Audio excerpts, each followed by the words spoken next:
As an aspiring translator and interpreter, I focused my thesis on the probably most widely used technologies and tools in these sectors, and in particular on the potential threat or help that they can pose.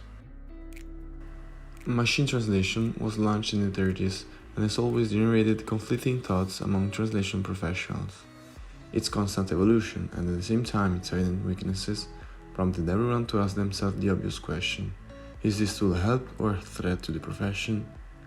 My work of research and experimentation has led me to the conclusion that, although a certain answer does not exist, what the professional and the machine can do is collaborate. They can cover the one where the other does not, so as to guarantee the highest quality where required and the highest speed where needed. In fact, it is clear that a machine can in no case guarantee the same quality of a human, and for that reason cannot be used for works requiring the utmost precision. At the same time, it is also true that the translation speed of the machine clearly exceeds that of the human, who therefore, in assignments where the highest accuracy is not necessarily required, can use technology to quickly achieve the result, which in any case is not always too far from the ideal product.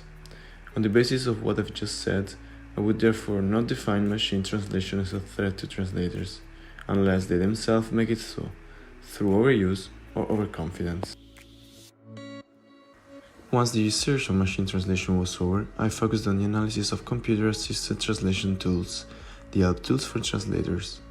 Since the publication of the HelpBack report in 1966, which encouraged their development, these tools have imposed themselves in the market and in the translator's profession. They have become faithful companions for the realization of assignments and still provide functionalities that can combine the speed of the machine with the quality of the human. It is clear, therefore, that these systems can hypothetically pose no threat to professionals, as they do not have the capabilities to do so.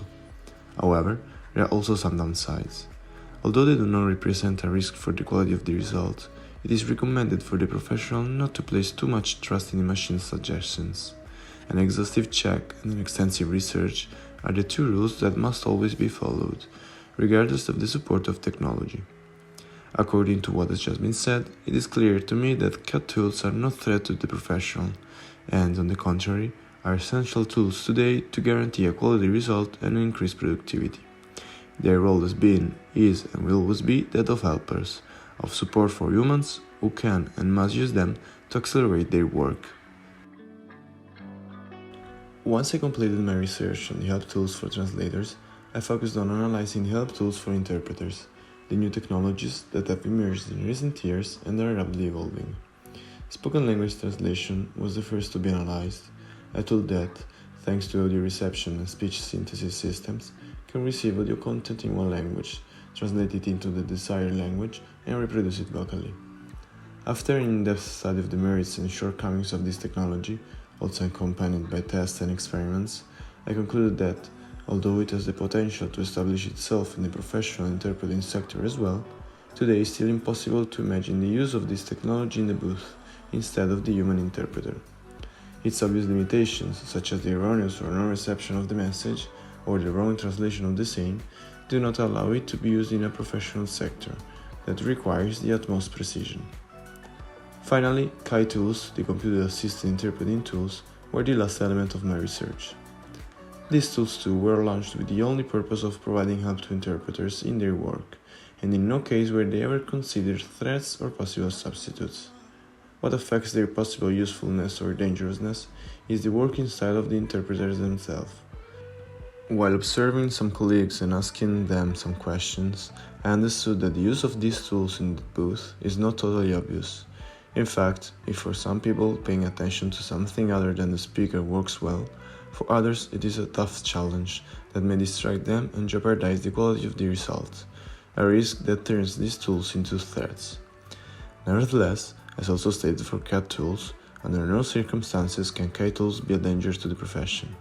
What determines their status as a help or a threat is the ability of each interpreter to use them, so that, although objectively there is no doubt, it is the subjective component that influences an opinion about them. The study and research conducted for this thesis allowed me to learn even more about the tools for professionals, and above all, the use that can be made of them. However, as also stated within the thesis itself, the aim is not to convince readers of my ideas or to guide them towards a line of thought, but rather to provide them with the knowledge they need to formulate their own critical thinking, or even better, to incite them to experiment with the aforementioned tools in order to draw their own conclusions.